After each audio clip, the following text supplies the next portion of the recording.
आल्हा उदल बुंदेलखंड के वीर योद्धा भाग 7। अंतिम निर्णायक संघर्ष महोबा का स्वर्ण अध प्रस्थवान। अंतिम भोर का सन्नाटा महोबा की धरती पर वह सुगम कुछ अलग ही था। आसमान में हल्की लालिमा, मानो सूरज भी इस युद्ध को देखने के लिए संकोच कर रहा हो। किले की प्राचीरों पर सैकड़ों दीपक रात भर जलते रहे, लेकिन आज उनमें एक अलग सी बेचैनी थी। आल्हा और उदल ने पूरी रात रणनीति पर चर्चा की।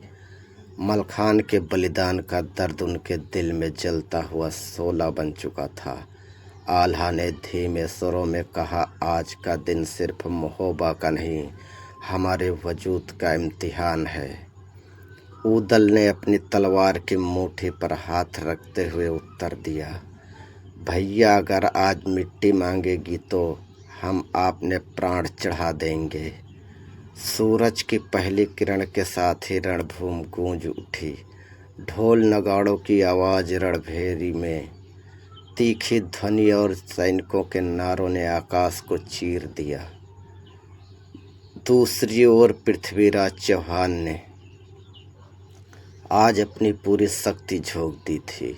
हजारों घुड़सवार, विशाल हाथी और धनुर्धर सब एक साथ आगे बढ़े। जैसे ही दोनों सेनाएं भिड़ी, धरती मानो थर्रा उठी।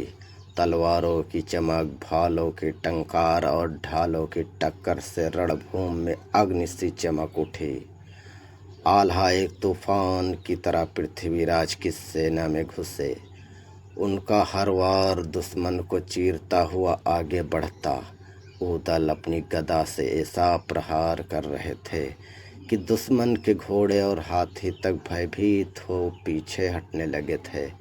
युद्ध के मध्य पृथ्वीराज ने अपनी गुप्त योजना लागू की। उन्होंने अपने सबसे भयानक योद्धा सिंहकेत को भेजा, जो लोहे की मोटी जंजीरों से ढके कवच में था। उसका लक्ष्य था उदल को खत्म करना। सिंहकेत का पहला वार उदल की ढाल पर ऐसा पड़ा कि ढाल के लोहे के टुकड़े उड़ गए, लेकिन उदल ने बिना एक क्षण गंवाए अपनी गदा पूरी ताकत से घुमाई। जमीन हिल उठी और सिंहकेत का घोड़ा धड़ाम से गिर पड़ा। दोनों की भिड़ंत ने पूरे रणभूमि का ध्यान खींच लिया। इधर आल्हा सीधे पृथ्वीराज की ओर बढ़ रहे थे। पृथ्वीराज ने अपनी तलवार चंद्रप्रभा निकाली, जिसकी धार सूरज की किरणों में चमक रही थी। दोनों योद्धा आमने सामने आए। पहला वार तलवारें टकराई और चिंगारियां उड़ गई। दूसरा वार आल्हा की ढाल चीर गया, लेकिन वह पीछे नहीं हटे। तीसरा वार आल्हा की तलवार ने पृथ्वीराज के हेलमेट को छूते हुए किनारे से काट दिया। यह मुठभेड़ महोबा के इतिहास की सबसे भीषण भिड़ंत बन चुकी थी। दूसरी ओर ने सिंहकेत को एक जोरदार वार में घोड़ा समेत गिरा दिया। गदा के आगे प्रहार ने उसका कवच चूर चूर कर दिया। सिंहकेत रणभूमि में निढाल होकर गिर पड़ा। उदल ने पूरी सेना की ओर मुख करके गरजते हुए कहा। उनकी यह गर्जना सुनकर महोबा के सैनिक और भी प्रचंड हो उठे। युद्ध का पलड़ा अब महोबा की ओर झुकने लगा। पृथ्वीराज की सेना थक चुकी थी, जबकि महोबा के योद्धा हर वार के साथ और भी उग्र होते जा रहे थे। आल्हा ने एक अंतिम जोरदार प्रहार किया। पृथ्वीराज की तलवार उसके हाथ से छूट गई। उन्होंने अपनी सेना को पीछे हटने का संकेत दिया। दोपहर होते होते रणभूमि महोबा के जयघोष से गूंज उठी। जय बुंदेलखंड, जय महोबा।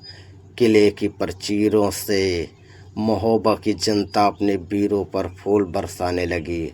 हर कोई आल्हा और उदल को नायक के रूप में देख रहा था, लेकिन उनकी आंखों में मलखान के बलिदान का दर्द अब भी ताज़ा था। जगनिक ने जहाँ तक सूरज वहाँ तक महोबा की शान। आल्हा उदल के संग अमर हुआ बलिदान। महोबा की यह विजय केवल एक युद्ध की जीत नहीं थी, बल्कि यह वीरता, बलिदान और मातृभूमि प्रेम का अमर उदाहरण बन गई। आल्हा और उदल का नाम युगों युगों तक बुंदेलखंड के कण-कण में गूंजता रहेगा। जिनकी तलवारों से इतिहास लिखा गया, वे आज भी हर बुलंदी की सांस में बरसते हैं। दोस्तों, चैनल को लाइक और सब्सक्राइब जरूर करिएगा।